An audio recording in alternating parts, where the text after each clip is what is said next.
Okay, तो last हमने देखा था कि ब्लॉक किस टाइप से क्रिएट करते हैं, उसको इंसर्ट कैसे करते हैं और उसका एग्जांपल देखा था। लेकिन अब तक हमने जो भी सीखा वो पार्ट सेक्शन में था। हमने पार्ट सेक्शन में बहुत सारा कुछ सीखा है, लेकिन आज अभी से मैं स्टार्ट करने वाला हूँ असेंबली, बराबर। तो अब हम नए मॉड्यूल में आ रहे हैं, असेंबली के मॉड्यूल में, बराबर। तो असेंबली के मॉड्यूल में तो पहले मैं यहाँ से स्टार्ट कर रहा हूँ। ओके, तो असेंबली का ये इंटरफेस चालू हो जाएगा वगैरह, ये सब है, लेकिन मैं इसको सबको क्लोज कर रहा हूँ बिफोर गोइंग टू फर्दर कि असेंबली करना है हमें, पार्ट्स वगैरह ये सब ओके है, लेकिन असेंबली किस टाइप से वर्क करती है पहले ये जानना ज़रूरी है। उसमें दो टाइप के अप्रोच हैं। तो पहला अप्रोच है बॉटम अप एंड सेकंड है टॉप डाउन। जैसे कि इसमें लिखा है बॉटम अप अप्रोच। तो बॉटम अप डिज़ाइन किसको कहते हैं? जो बॉटम अप डिज़ाइन जो ट्रेडिशनल इंजीनियर डिज़ाइनर थे वो यूज़ करते थे। उसमें क्या था कि पहले सब पार्ट इंडिविजुअली हम पार्ट सेक्शन में क्रिएट करते थे as per the dimension and as per the company requirement, बराबर। वो ही पार्ट वो सब यहाँ लिखा है, देख आप देख सकते हो, यू कैन रीड इट, बराबर। ओके, तो वो सारे पार्ट इंडिविजुअल हम क्रिएट करते थे पार्ट में और उसको सेव करने के बाद असेंबली सेक्शन में लाते थे और उसके बाद उसको हम स्टैंडर्ड मेट या एडवांस मेट की मदद से उसको असेंबल करते थे। जो ये अब तक की ये प्रोसीजर थी, बराबर। तो अब तक ये सारा पैटर्न चल रहा है, अभी भी कहीं चल रहा है, लेकिन अभी जो नए डिज़ाइन है वो उसको कहते हैं टॉप डाउन डिज़ाइन।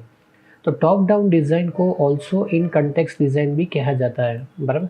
तो इसका मतलब क्या है कि भाई जो आपका पार्ट है उसका जो शेप, साइज़, लोकेशन, सब कुछ, एवरीथिंग, पूरे सब के ईच एंड एवरी पार्ट वो असेंबली में ही डिज़ाइन होगा, बराबर। तो इसका ये पूरा यहाँ डिस्क्रिप्शन लिखा है कि भाई ये किस टाइप से होगा। फॉर एग्जांपल कि एक आप मोटर की असेंबली बनाना चाहते हो तो आप पहले कैसे करते थे कि भाई इंडिविजुअल पार्ट क्रिएट किया सब वगैरह और उसको यहाँ ला के फिर करते हैं, लेकिन टॉप डाउन अप्रोच में सब कुछ आपको यही करना है, एवरीथिंग। तो इसका इम्पोर्टेंट क्या है? इसका इम्पोर्टेंट ये है कि अगर आपने कोई डायमेंशन एक दूसरे बनाए, फॉर एग्जांपल 10 mm का सर्कल लिया है और उसके साथ कोई भी पार्ट लिंक है तो ऑटोमेटिकली उसके साथ कनेक्ट हो जाएगा। अगर आप उसको 12 की जगह 12 करते हो तो उसका डायमेंशन भी 12 हो जाएगा। ये लिखो, ये यहाँ लिखा ही है कि automatically move and resize 3D component, automatically move and resize.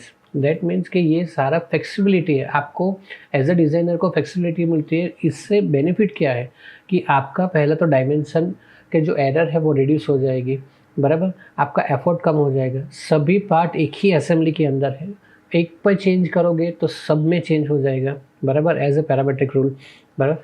तो इस टेक्निक से बहुत काम इजी हो सकता है, बराबर। इसीलिए हम जनरली टॉप डाउन असेंबली का यूज़ करते हैं। और सेकेंड थिंग, सम टाइम कोई यूज़र ऐसा बोलता है कि भाई मैंने तो सारे पार्ट इसके अंदर क्रिएट किए हैं, लेकिन मुझे इसका सिंगल पार्ट मुझे इंडिविजुअल फाइल में चाहिए, तो भी आप वो पॉसिबल करना चाहते हो तो कर सकते हो, मैम। तो this is the two approach, top down and bottom up, बराबर। तो जनरली हम दोनों अप्रोच देखेंगे, ये दोनों अप्रोच में हम काम करेंगे, लेकिन पहले हमें ये जानना ज़रूरी था असेंबली में आगे बढ़ने से पहले कि ये दो अप्रोच में सॉलिडवर्क की असेंबलीज काम करती है, बराबर। आपको ये PDF file for practice purpose को आपको मिल जाएगी डाउनलोड सेक्शन में। तो मिलते हैं नेक्स्ट वीडियो में। Thank you so much.